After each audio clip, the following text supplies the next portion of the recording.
And get started and look at this model.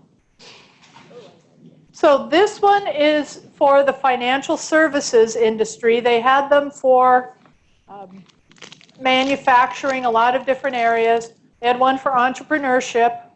But really, entrepreneurship and financial services were the only business-related ones that they had. So I chose financial services. And I like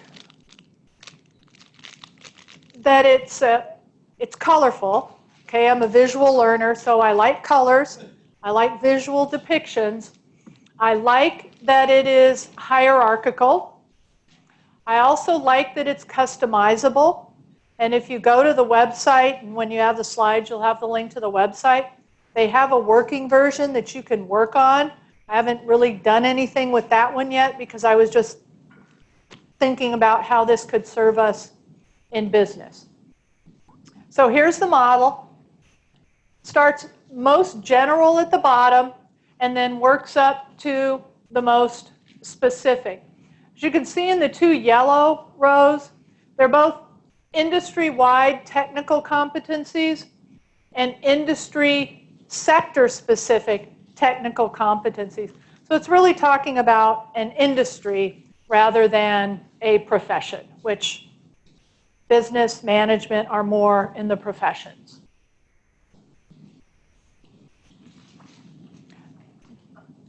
In their labeling, they label it from Tier 1 to Tier 5.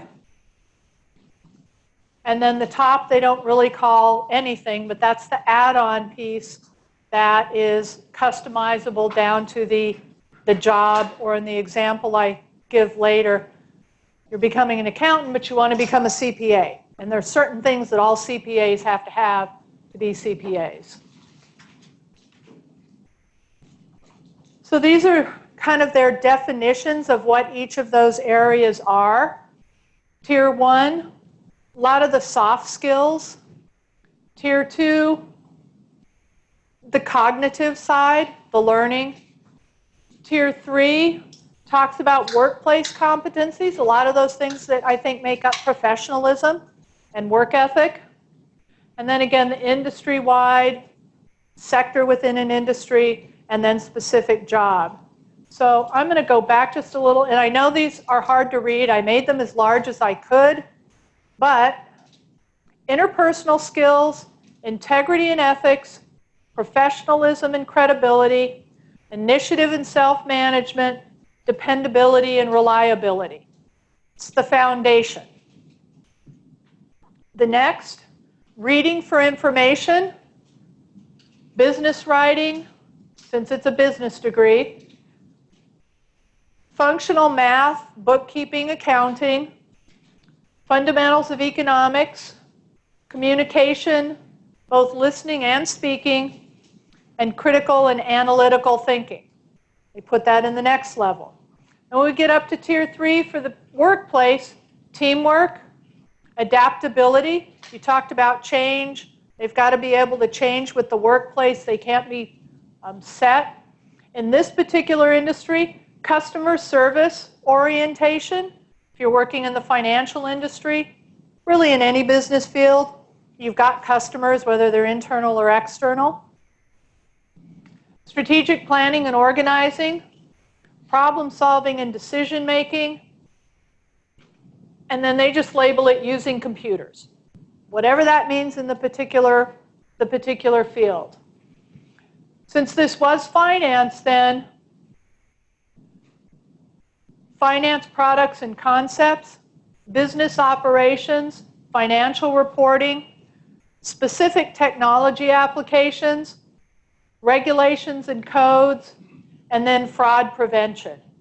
This example, what they had on their website, didn't go up into a specific sector, but you could take it even more detailed if it was a very specific sector of finance, and then even as detailed as which licenses does somebody need to be a securities broker? What are the specifics of all of that? My background is accounting, so I like things to be organized. I like to be able to put everything on one page and see what things look like. I like income statements and balance sheets, because they tell me where we are and how we're going.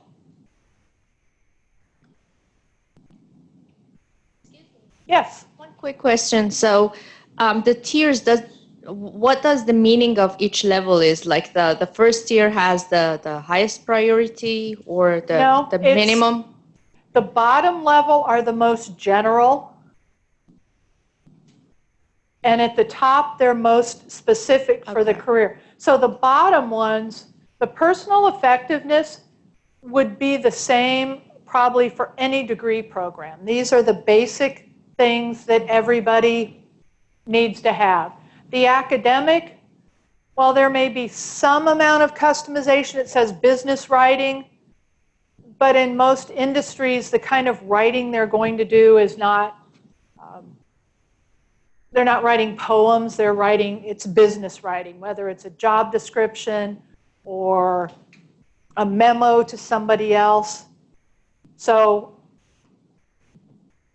from most general and generalizable to at the top in the blue, so specific that it's what does somebody who's a CPA, wants to be a CPA and work in a CPA firm need, or it could even be so specific they want to be an auditor within a CPA firm. What is it that they need for that?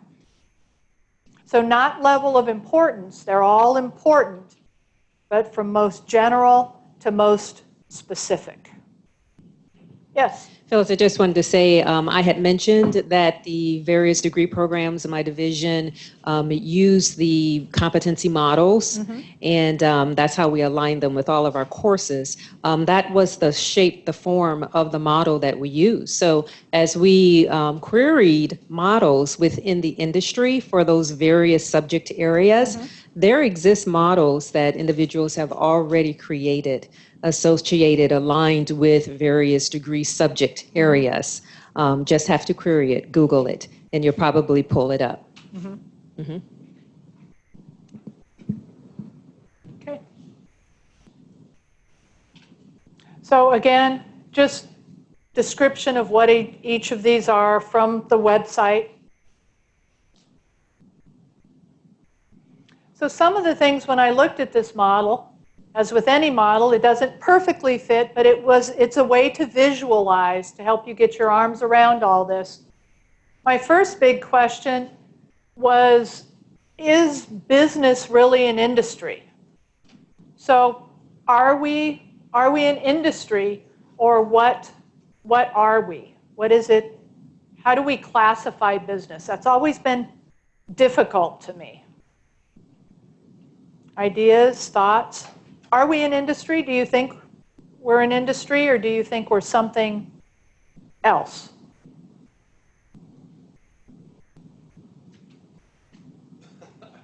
Okay. Ooh. All right, I'll take a stab. Oh, anyway, sorry. I'm hesitant to call business an industry because business, I started my career as a wildlife biologist, spent 20 years as a wildlife biologist. And then I went back and after some leveling, got an MBA and finally a PhD in business.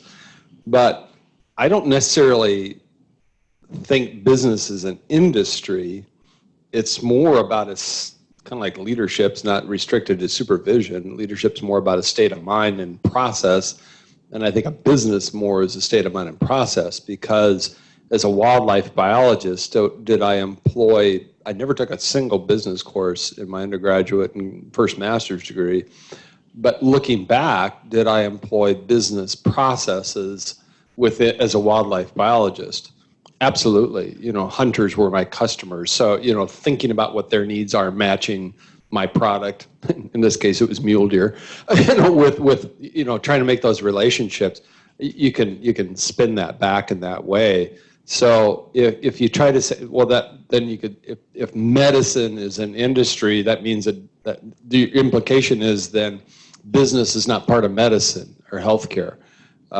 Business is not part of wildlife management. Business is not part. So I would argue that it's business.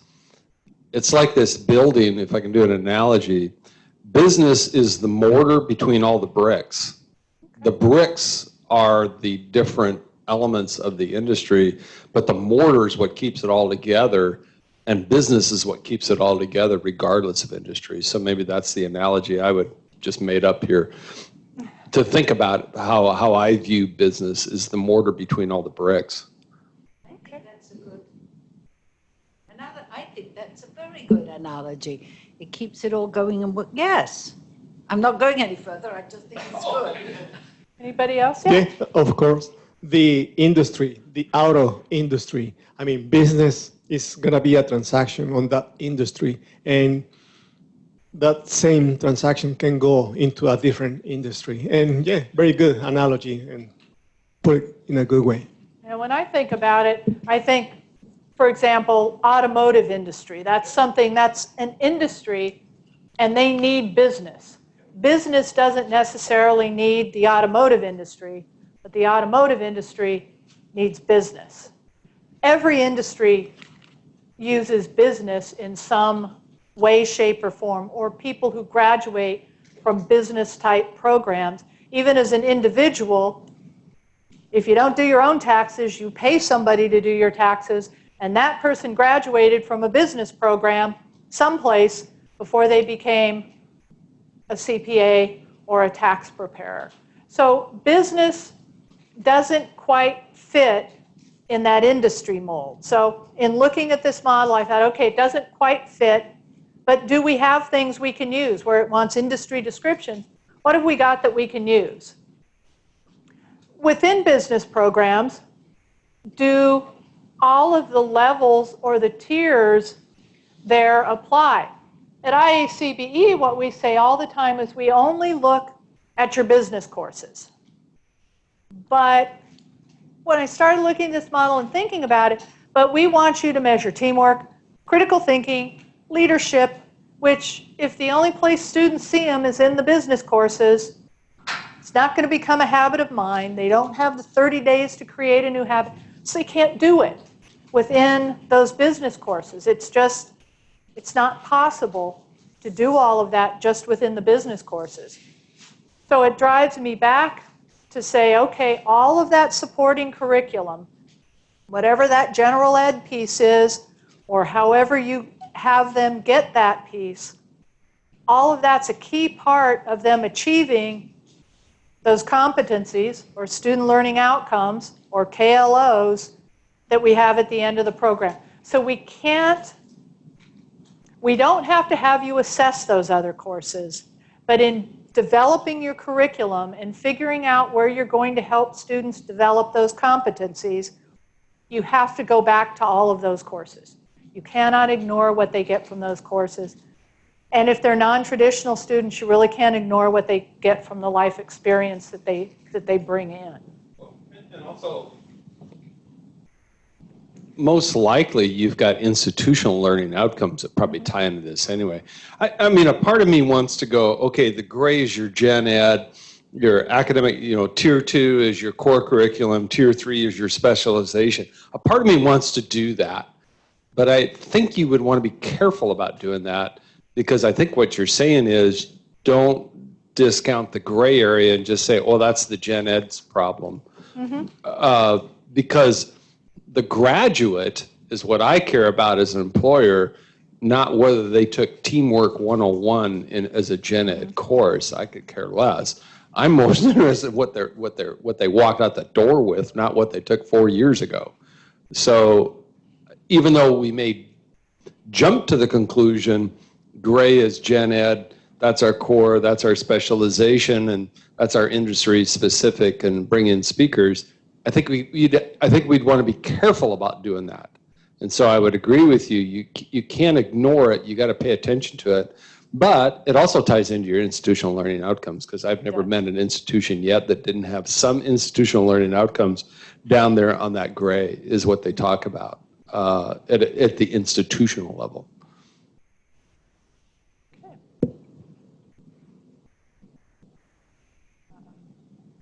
And one of the things I just, sometimes you find a model and you get so invested in it that you just try to force it to make it work. So in trying to use this model, are we trying to fit a square peg in a round hole? Does it really not apply? Or in re-envisioning it, is it something that can help us to have a view of what our program looks like to help us with building those competencies in and seeing really where they are in the curriculum? Do they start in the gen ed and we're just building on them, or are we really starting out fresh in some of those business courses? On the top level, you'll see there's management competencies and then occupation-specific competencies. That one, that recognizes that in any position, even in industries, there's a certain number of management skills that people are going to need, even if they're not a real high-level employee. And that those are very much job or occupation specific. So I like that it doesn't ignore that piece. And then finally, when we look at this, the way that Olin looked at it isn't quite the way I looked at it. It's a different way to fit that model. And what I hope in looking at this that you all get out of this piece is that there's not necessarily just my way to look at it, the way I would apply it to a program, but that you can take it as a useful framework to use with your programs to start to make this visual picture of it. Sounds like Ashford has done a lot of that already, but it's hard to figure out how to do it. We do lists, we do tables, we do bullet points. With our key learning outcomes, we have a table, the key learning outcomes in each level and how they're described at different levels, a visual way of putting it all down. So when I looked at it, I broke the model into 3 parts. And I said 1, 2, and 3 are one chunk, 4 and 5 are another, and then the top blue part is another piece. So the bottom ones, some of those are business, but they're the general business piece. So I looked at the 3 models, or the 3 levels, as what anybody in a business program would get. They would all get those pieces.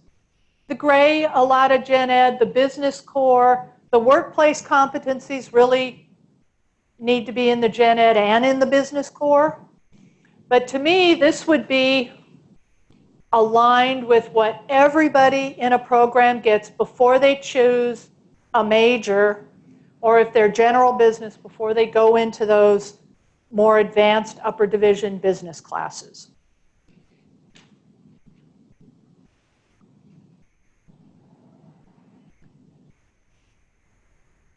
Then I looked at levels 4 and 5 and said, okay, if we're not an industry, then what can I use for this piece? How am I going to define this thing called business? And I started looking at both the IACBE key learning outcomes and the IACBE business technical knowledge areas and said, okay, is there a way that we have defined at IACBE what a business degree has? And if you recall, and I think I have another slide in here, but when you do your outcomes assessment plan, you have to substantially encompass the IACBE key learning outcomes in your program level student learning outcomes. So you have to cover, if not all 8 of those, at least 7 to substantially encompass. In your self-study, you have to cover the business technical knowledge areas within the programs. Some of them are at the foundational level, but some are above that piece. So started thinking, do we have something that could substitute for some of these industry kinds of pieces?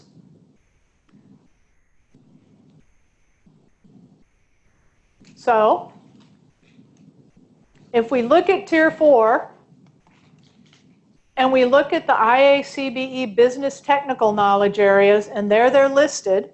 Now, some of these are more foundational, but a lot of them, when you get into the legal, social, and economic environment, those are covered both in foundation and in upper level courses. The global environment of business, ethical obligations as they relate specifically to business and even to your discipline within business. Decision support tools, those beyond the basic math type. What kinds of decision support tools? And we don't, if you notice in these are business technical knowledge. They're not so much behaviors. Those are in the key learning outcomes, and I think that they fit in here also. But in decision support tools, that's where in my mind I put a lot of the technology, because a lot of the decision support tools are technology based. Effective oral and written, here's specific professional communication. Can they write a memo? Can they write an email? Can they cite properly with APA? It's discipline. That's a discipline piece, and if you never use it again, it's a discipline that it's important to understand.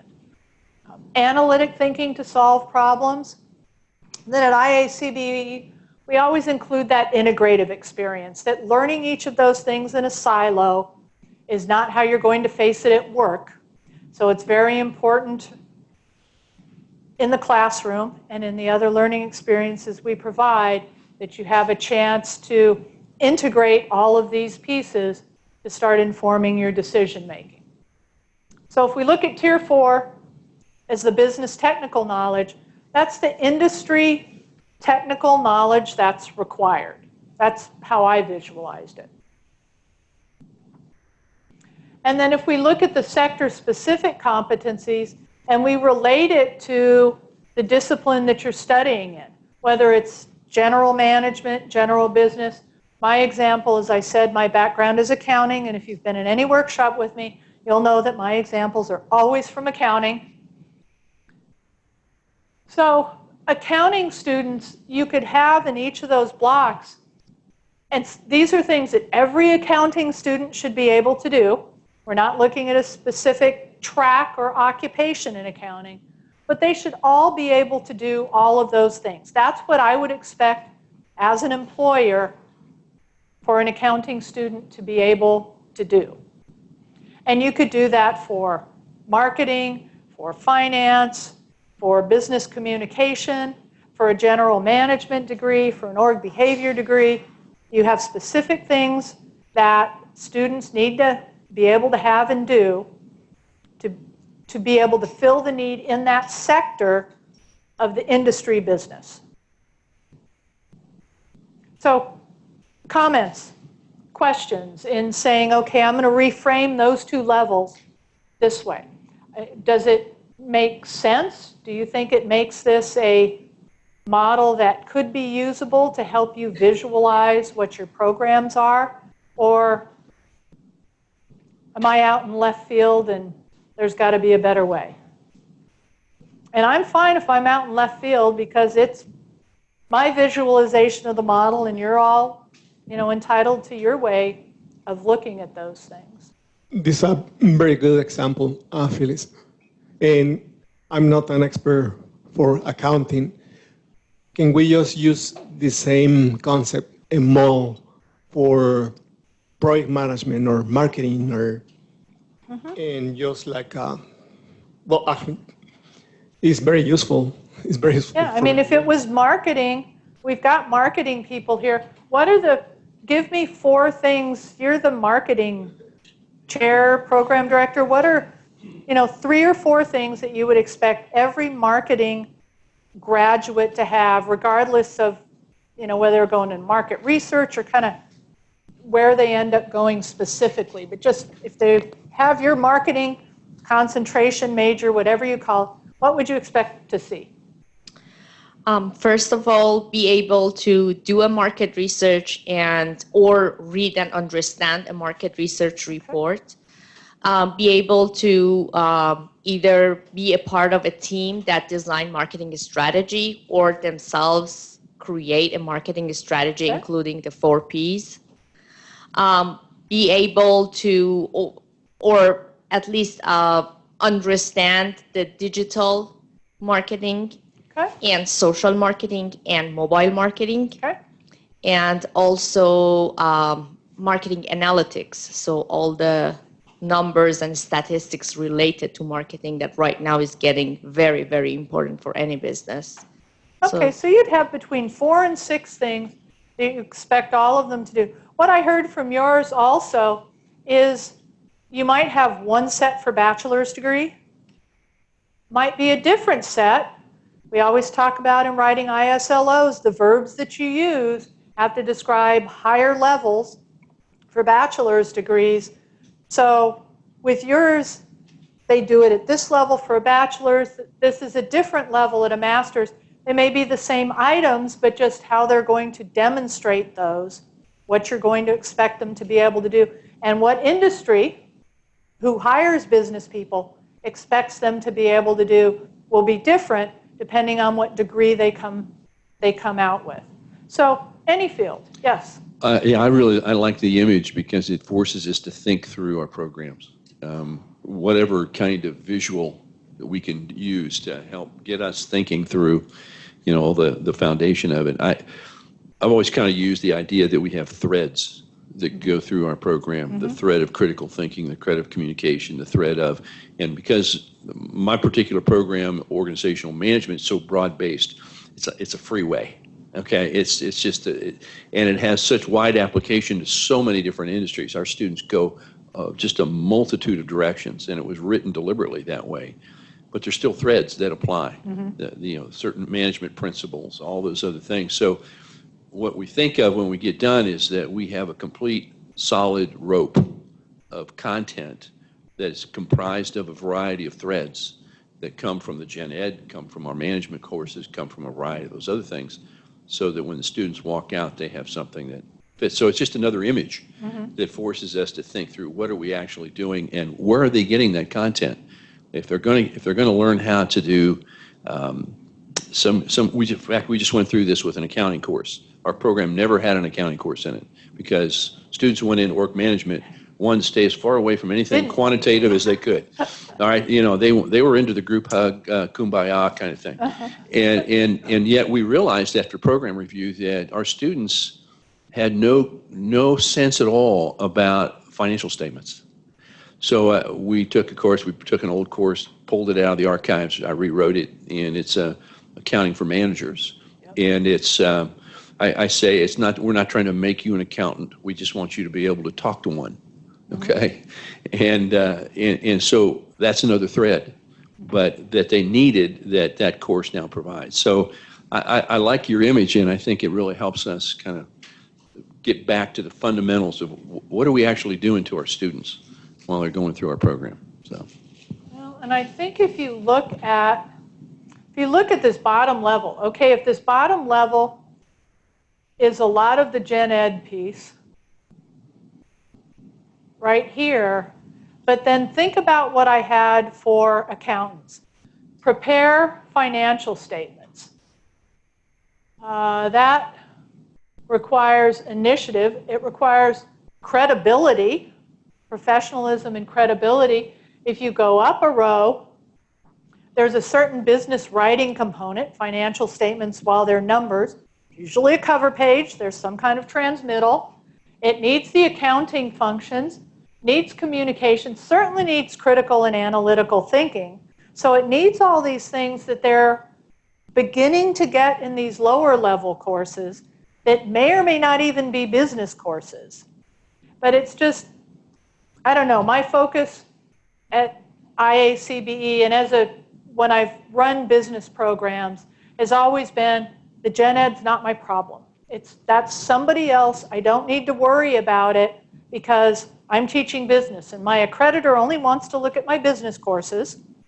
I'm not saying we're going to change that, but to develop a program, you cannot just look at the business component. You cannot say I have the perfect business component, of just the right classes and forget that, at least in our rules, to accredit a program, you must have at least 30% of the courses in business. So 120 credits, that's 36 credits.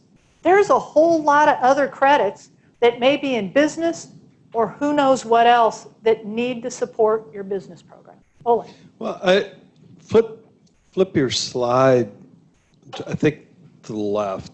Go back one more. Okay.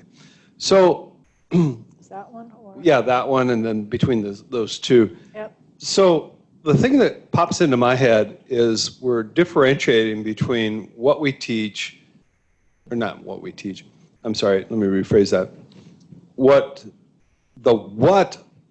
of education versus the how of education.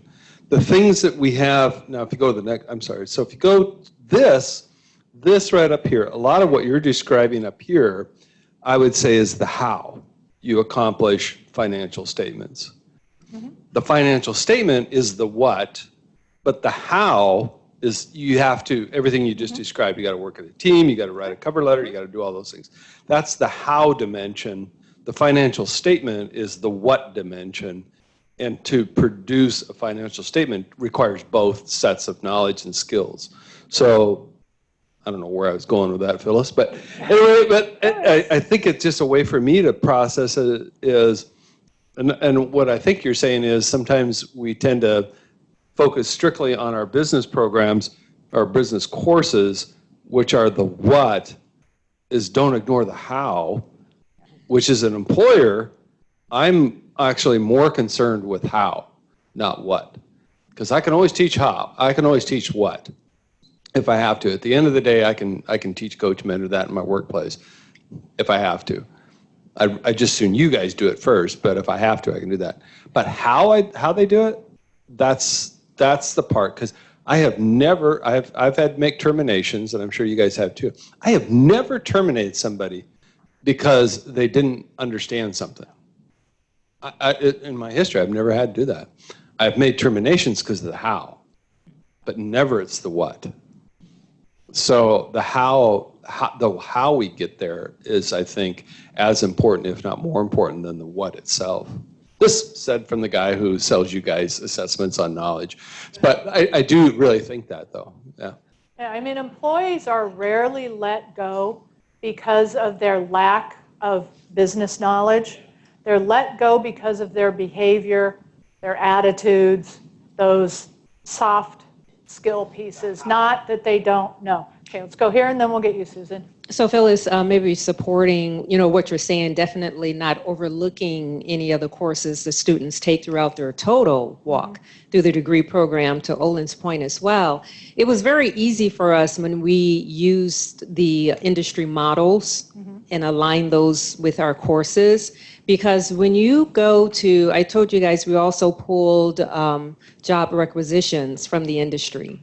And when you look at job postings, it includes the total whack. It doesn't just start at the higher level understanding of whatever that job is going to do. It includes the basics. It includes being able to work on a team. It includes being able to communicate in writing as well as orally. And so that was very easy for us to know that we have to look at the total degree program when we're mapping those competencies against these models. Great. I'd love to see your model sometime. Yeah. I'd love to see what it looks like. I was going to add about that tier one. Whether they're kids or adults, they first go back to school. They make the decision whether they're going straight from high school or going back. The how is in the gen ed. How do you learn how to study? These are the basic skills. You've got to know how to do this before you get to academic. So how do you study? How can you think? I mean, we've asked people to self-reflect. And then you've got to go, okay, so take Phyllis's perspective and think, if you were Phyllis, where do you learn all these things? How do you learn to appreciate good writing? I find that, and I keep telling my marketing students, marketing professionals must be able to write well and speak well. And that, in my mind, is one of the most important factors. They do that. They have to learn how to get up and talk. We all have this. You can get up and learn how to do a presentation in front of a class. We've always got those who are too nervous to get up and try and hide in the back. But a lot of these basic skills, I would assume, are taught here at Gen Ed. The first meeting with ethics happens here. All these skills that we're expecting of, you ask for teamwork. Where do we learn that they must respect others, don't know how to talk to one another, even though you may disagree with one another? So there is this lower level, and that's what I'm finding listening and talking to my grandchildren. They're freshmen and sophomores in school. They're learning all of that there. None of them have decided what they're ultimately going to do, but they are being given these skills which at this point it will weed out too, whether higher learning is not for me. Maybe that's what happened to your student. It's not a priority. I want to do something else or whatever. So Gen Ed is critically important. I know we've got to tell them they've got to go to music and things, but that's part of education. And I think, and we should be involved. I know that when we go on a site visit, do you have a representative on the Gen Ed committee? It's not in the new principles. But Used but to we're be. still expecting that business is involved in Gen Ed. We should all be involved with that, because also we can learn from past mistakes. History demonstrated this to us. That doesn't work, so forget it, throw it out, and so on. So, and we've asked, where do you learn professionalism? And this is what I'm thinking. It's coming in here. It starts there, but as the business department or the business school, we can't assume that it happened there. No. We need to reinforce it. We need to be involved with the Gen Ed committee and the Gen Ed people to make sure that it's happening down at that level, because there's a lot of degree programs in schools that don't have oversight. There is not an accreditor that looks to make sure that they're doing what they say they're going to do. And a lot of those kinds of programs make up the foundation. English, history, art. They don't typically have an accreditor who says, okay, what are your student learning outcomes? What are they going to know about history, about art? They teach, a lot of times, research, people to think great thoughts, but it's different than the programs that have an accreditor, like nursing, like engineering, like business, like teaching. There's a difference, but that's where the students all sit in those first couple years in these programs that probably don't have outcomes, don't have the same kind of goals. Nothing wrong with them, but it's different. So as a business program, I need to be involved at the appropriate level for your institution and all in that Gen Ed piece and seeing what they're getting in that foundation, because you are going to have to live with it in your business courses, and we are going to require you to assess student learning on things like critical thinking, teamwork, and leadership. That, as I said earlier, if you're only starting in their junior year to work with them, it needed to be started earlier. It's too late. I would also add, when you were saying that, is we all have this problem. Writing.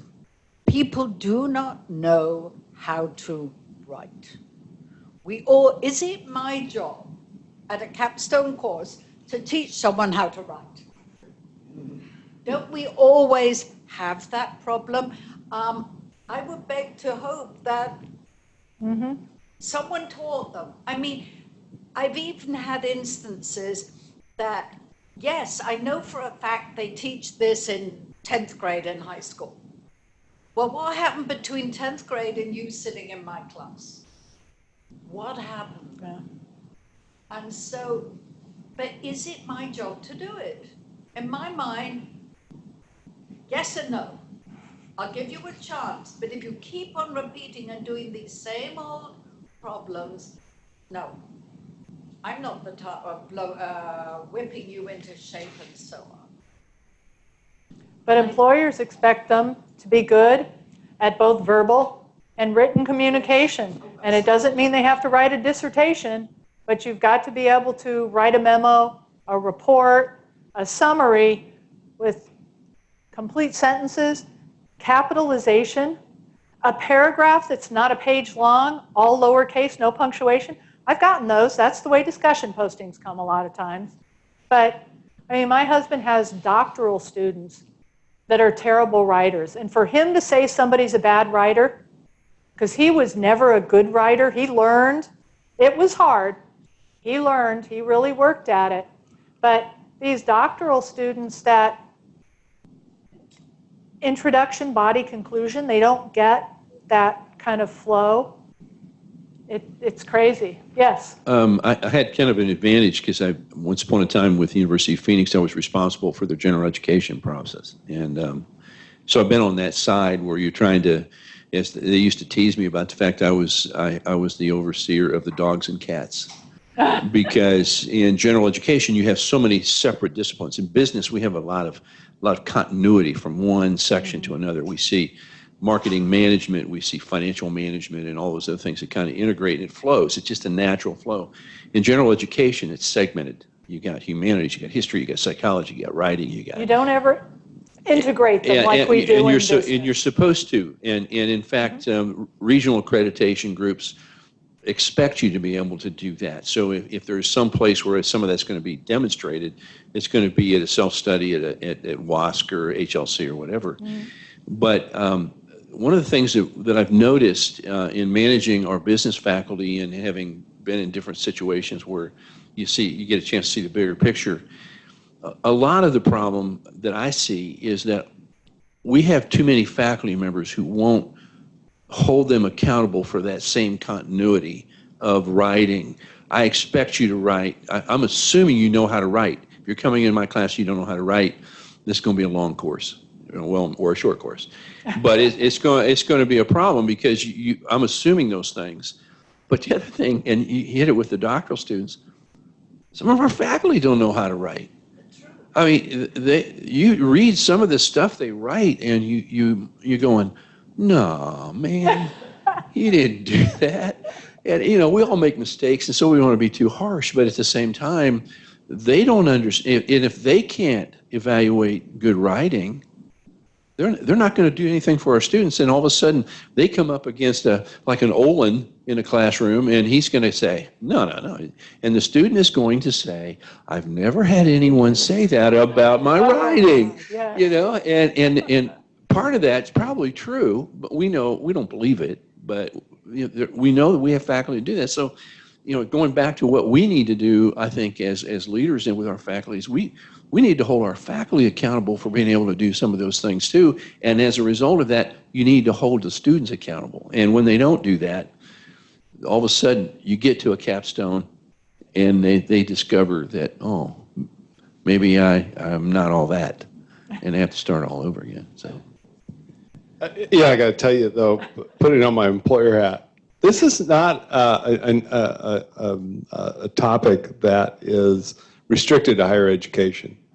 I mean, we deal with this in the real world, so to speak, as well. I mean, there was many times when I commanded the Army Guard and, Sergeant Major would come in and, hey, we got to let go of Sergeant Smith here. And I'd say, okay, time to let go of Sergeant Smith. Let me see his performance appraisals. And does well, super employee. Okay, Sergeant Major, why are we firing him again? because all the performance appraisals say he's great employee, and you're telling me we're letting him go now. Ain't going to do it, until you go back and show me. And yet we do this in higher education as well. So it's not, we're not on the lone tree. I can't help but think, though, I just had this mental image. I don't know if anybody else got this, but this mental image of what you're saying, Phyllis, is it's kind of a scary image, is the art history professor and the strategy professor now going out and having lunch together. That'll be an interesting conversation, but I could sell, I probably could sell tickets, but isn't that what we really want, though, ultimately?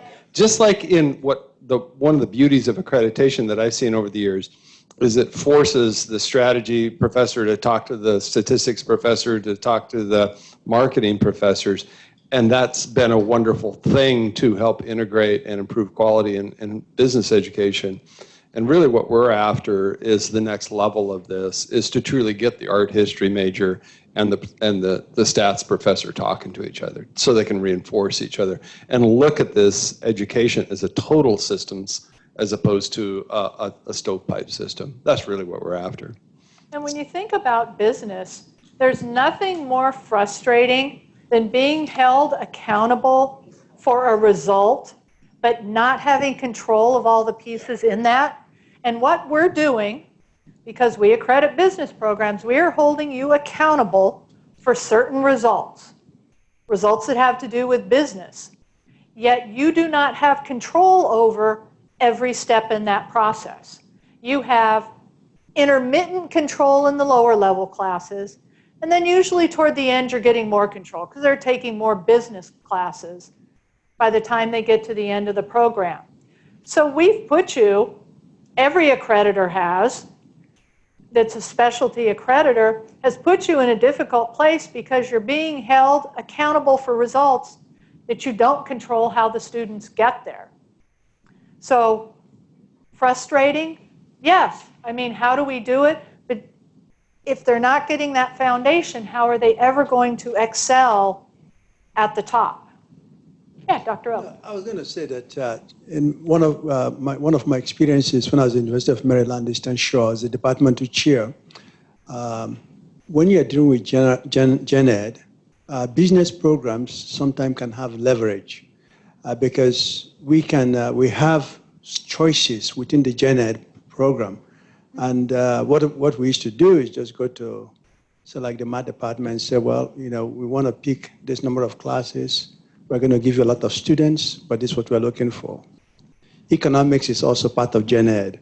And so we can use that leverage because if we pick a class for gen ed, they get more students, they get more teaching assistants, and it's just the politics. Mm-hmm. You have to be willing to get into that politics to say, I have these students, I can pick your course or our department course or something, but I want to pick your course. If you will help me to do this, that speaks. Yeah, you have to get creative on how you make all this work.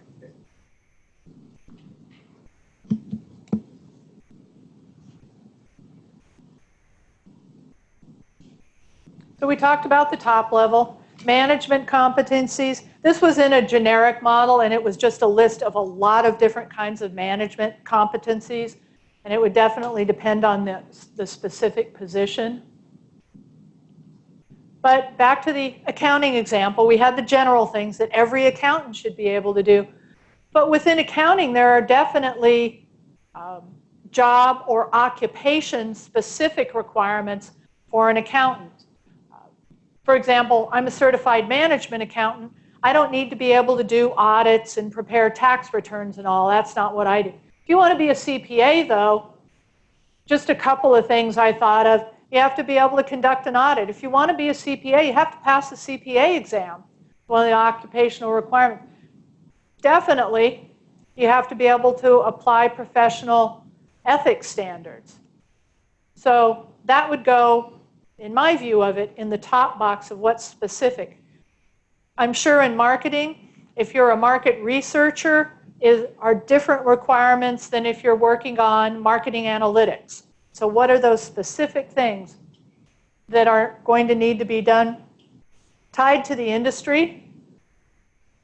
needs input from the outside. One of the things that we always talk about at IACBE is the need for that external connection, whether it's an advisory board, it's belonging to the chamber, it's through your career services and your past employers, executive and residents, lots of ways to get that information. But that's a piece that's very important. Looking at job descriptions that CPA firms post for the CPAs can tell you what are the specific things above and beyond the basic accounting that they're going to need. Okay, so we've talked about the NACE career competencies.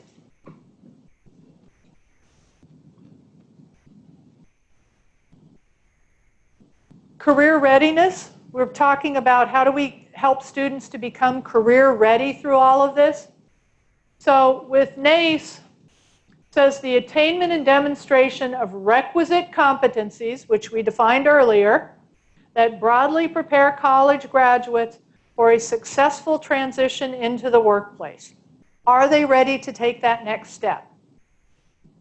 In looking at what NACE found between employers' perceptions of what students know and do and students' perceptions, doesn't look like they're ready. So what kinds of things can we do as we move forward to try to help them become more ready?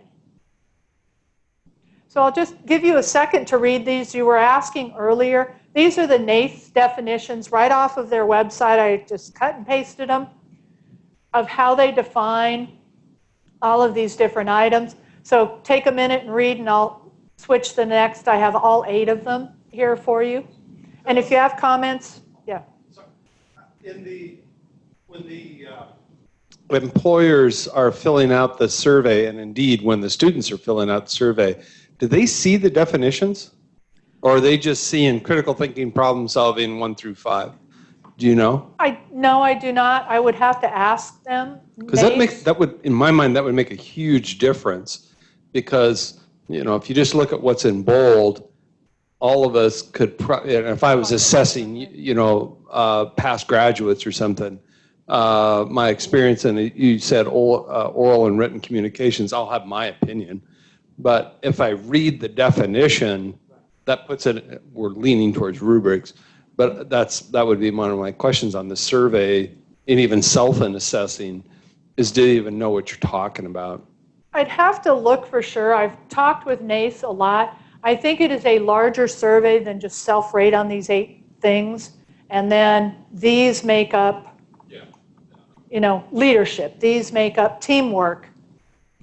Kind of like your exams, there's 10 in each area, and you look at all of those to see how they do. So I think it's more that way. But one thing I'll let everybody know, and hopefully this is exciting for you as it has been for me, is I've been working with NACE and meeting with them, and I believe that I have it arranged, we don't have it in writing yet, that they will be coming to our conference in Dallas.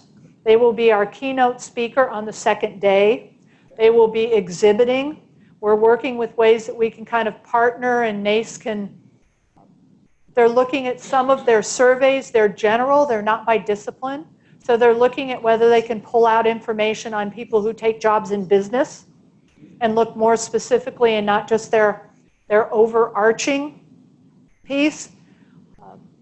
And then I'll be going to their conference and trying to talk with more of their members.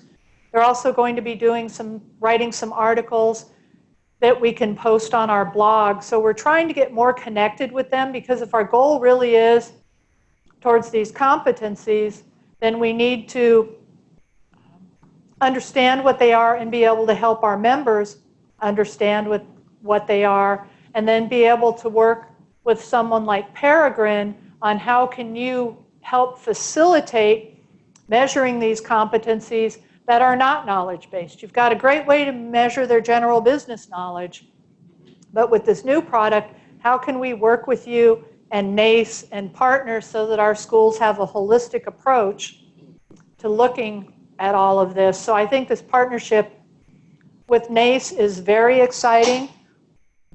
I've talked with them. They have not mentioned that they're working with any other accreditor in any discipline. So I think it may be a real forward-looking way to try to get connected in with a group that has a huge history of collecting this kind of information. So, yeah, this is really good. And next year in Dallas is when we'll be kind of rolling out our Evalu Skills assessment service. And everything you're seeing here, I mean, I could almost take that definition. We have one of the soft skills, if you will, and I'm using the word soft skill very loosely, but critical thinking / that is one of them. And that's almost exactly the definition we use. And then we have a 5-scale rubric from an assessment standpoint. Oral and written communication, we break that into 2, but it's almost the exact same thing that we're using these definitions. I think we even use some of the NACE definitions for these terms in defining the term, so the evaluator sees the definition and then has a rubric associated with what constitutes a 5, 4, 3, 2, 1. So this will tie in really nicely as we talk about to help you guys as to how do you assess these things: professionalism, work ethic, digital. Yeah, we have almost 300 rubrics, sets of rubrics, 300 items in the database for you guys to build an instrument out of. And we already mapped them to the IACBE. What do you call them? Key learning outcomes. Key learning. Sorry, you had a blank brain cramp. But we already mapped them to those as well, so you can just kind of pull out that if you want. That's exciting stuff. Yeah. It is. I think the digital technology has been renamed a couple years ago. I think it said information technology skills or something, and they have redefined it. And I like that they say demonstrates effective adaptability to new and emerging technologies. That to me is the most key part in that one. It doesn't matter what you know today, it's can you be flexible moving forward? Yes, So when did the students, or where did the students were when they took this survey? Was it toward the end of their education or the beginning? Because as they go through, their knowledge may change. Everything that NACE does is at the end. They're looking at how are students prepared at the end of the program. So they were graduates, maybe. Right. That's why NACE is the organization that most of your career service offices probably have a membership already, may attend the conference, and that's where career services gets a lot of what they have about what students need, what employers are looking for. They do salary surveys with NACE. They do all kinds. I focused on one narrow little piece, which were these competencies, these career readiness pieces. They have a huge body of research and all kinds of things that they do. Really incredibly useful. It's one of those websites I could spend hours just digging through all of their stuff. But they do look at the end because they work with the Career Services Office. And employers, in some of their research, they looked at students just graduating, and then they looked at students who had been in the workplace a little to look at kind of where they were in this gap analysis. There's the definition. Everybody was saying, what's professionalism and work ethic, personal accountability, punctuality, working productively with others, being able to manage their time. It's one of the complaints that employers have all the time is that you give a new employee a task and they don't know how to plan out their time to get it done by the deadline. And when I look at that, I think back to my own classes, and students said, I want to know what's due at the end of week 1 and week 2 and how many pages long it needs to be. Well, I've just enabled them not to learn how to manage their own time by trying to be a good and helpful instructor and give them very specific deadlines for their work. So when I taught graduate courses, in the undergraduate, we give them timelines. In the graduate, papers due by the end of the term. You need to be able to plan that out yourself. Now, you want to call and talk to me, I'll help you work out a plan. But at some point, they need to learn how to do things on their own.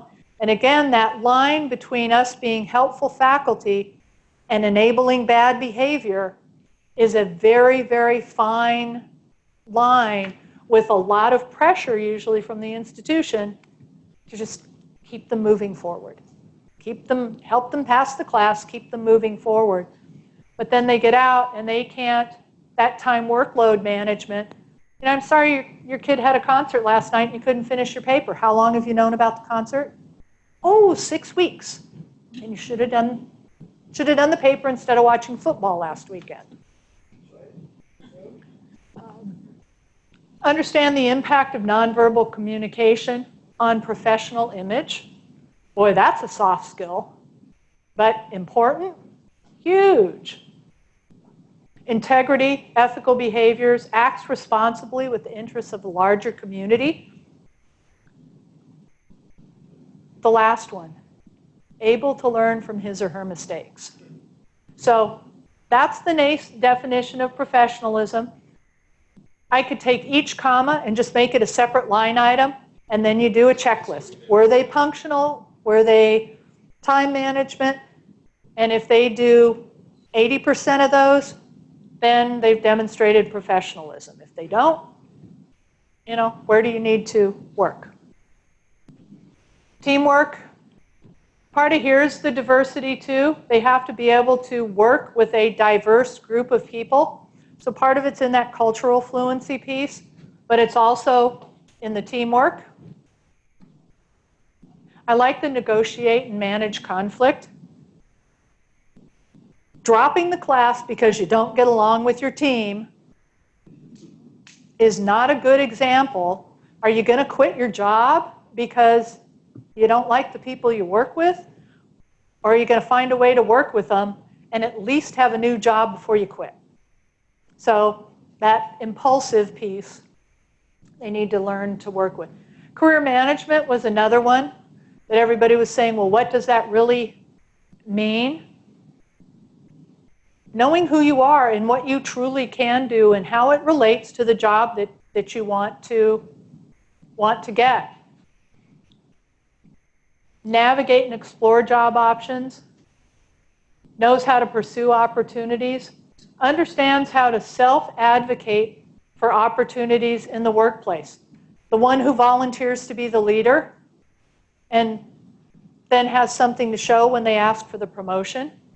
Are they able to self-advocate and ask for more responsibility if they want it? You're not always going to go out and hand responsibility to someone who doesn't appear that they want it. Leadership.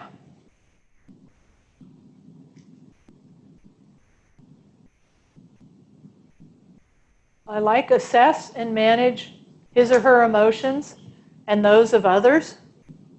No matter how frustrated or angry you are as a leader with your people, that's probably not the place to show that. Go in the other room, go in your car, do whatever you have to do. But being able to control that. Empathy, motivation. I mean, we know what goes into leadership. Again, you could just take each one of those and at each comma hit return and have a pretty good rubric for whether they demonstrate those things. Can I add a comment at that moment? We've all been just informed that we have to complete these processes. We get them from an organization called the Law Center, which is harassment, FERPA, all this other stuff. And to be honest, this went on. This takes 6 hours now to complete, the new one here in California. And they give you the teaching of the interpersonal skills. They play a scenario for you with sound and vision and everything else. And then you have to pick and choose the right response. So it's I learned a lot. I did not know all about this, but this is now a requirement here in the state of California. Is it everywhere else? I think FERPA training is everywhere. I think sexual harassment we've got is, but probably and whatever, a brand new one that literally they time you and it takes 6 hours to complete. And we have to complete them by December 15th. training. It's something called, we contract this out with something called the Law Center. I'll see if I can. I'm sure there's a company that does it based on every state's requirements. It does FERPA, it does harassment, diversity, it does All of it. everything that you need. I mean, the global and intercultural fluency, that's another place where the diversity and being understanding of other people and their perspectives and way of doing things. I didn't bring it with me. I'll bring it tomorrow. Maybe I'll talk about it maybe when I open up, is IACBE has a diversity statement.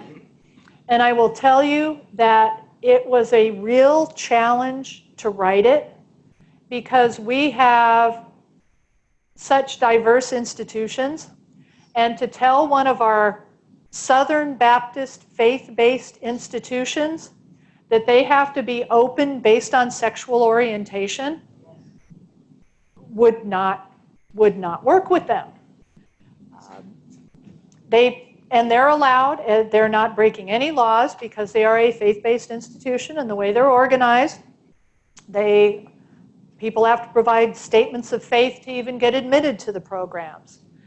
So writing a diversity statement that really encourages all of our members to really to have their own statement of diversity that you need to define for your institution what diversity is, that as an accreditor, we're not going to tell you what it has to be, but as an institution, you should have a statement of diversity that's open to the public and that really allows you to serve your students, your faculty, your administration, and your external constituents. But I have it on cards and I didn't bring them today. I will bring them tomorrow and hand them out. And hopefully it's something that you'll find interesting, because we really did struggle with how to not offend any of our people and that are members with that statement. Yes? Is there a requirement for the diversity statement to be posted on the website? We do not at this point in time have a requirement for a diversity statement. I think for the next few years, it's going to be us sharing our diversity statement and encouraging institutions. I think a lot of the state schools have that because it's kind of the state government has their diversity statement, and that is what they also use or something similar.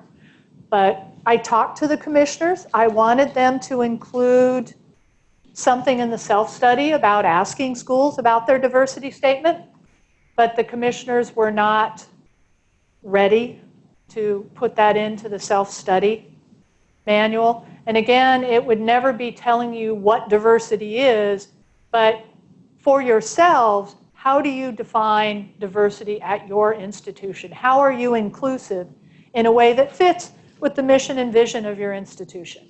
Yes, in this system, what I just sent it to Annette. There's 2 hours of work on diversity.